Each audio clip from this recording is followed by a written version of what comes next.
പ്രിയപ്പെട്ടവരെ, പുതിയൊരു വീഡിയോയിലേക്ക് സ്വാഗതം. വിതച്ചതേ കൊയ്യൂ എന്നൊരു ചൊല്ലുണ്ട്.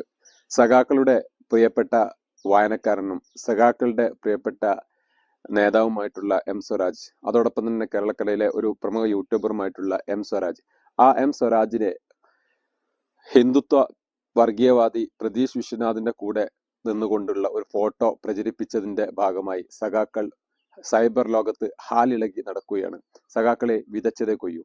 കേരളത്തിന്റെ ഏറ്റവും crowd പുള്ളറായിട്ടുള്ള political leader Shafi Parambil, ആ ഷാഫി പറമ്പിലിനെ വർഗീയവാദിയാക്കി ചിത്രീകരിക്കാനും സഖാവ് റിബേഷ് രാമകൃഷ്ണൻ ഷാഫി പറമ്പിലിന്റെ പേരിൽ ഒരു കാഫിർ സ്ക്രീൻഷോട്ട് ഇറക്കി അവിടെ ഒരു വർഗീയ കാർഡ് ഉണ്ടാക്കി വർഗീയത ഇളക്കി വിട്ട് വിജയം കൊയ്യാനുള്ള ശ്രമം അവിടെ നിങ്ങൾ നടത്തി.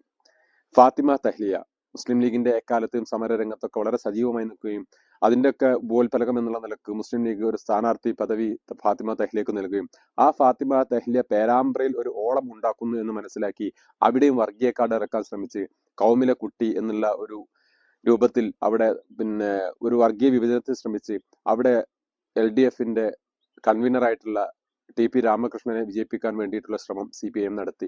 അതോടൊപ്പം തന്നെ ഫാത്തിമ തഹ്ലിയെ തനി വർഗീയവാദിയാക്കി ശശികലയോട് ഉപമിച്ച് സഖാക്കൾ മുന്നേറി ആനന്ദ നൃത്തം ചവിട്ടി. ഇത് സ്വരാജിന്റെ പേരിൽ തിരിച്ചു വന്നപ്പോൾ അതോടൊപ്പം തന്നെ KM ഷാജിയെ പോലുള്ള പക്ക സെക്കുലർ ആയിട്ടുള്ള ഒരു നേതാവിനെ വർഗീയവാദിയാക്കി ചിത്രീകരിക്കാനും സഖാക്കൾ സമയം കണ്ടെത്തി. ഇത് നേരെ തിരിച്ച് സ്വരാജിലേക്ക് വന്നപ്പോൾ സഖാക്കൾ ഹാലിളകി നടക്കുകയാണ്. സഖാക്കളെ വിതച്ചതേ കൊയ്യൂ. വിതക്കുന്ന സമയത്ത് ഓർക്കണം, ഇത് കൊയ്യേണ്ടി വരുമെന്ന്.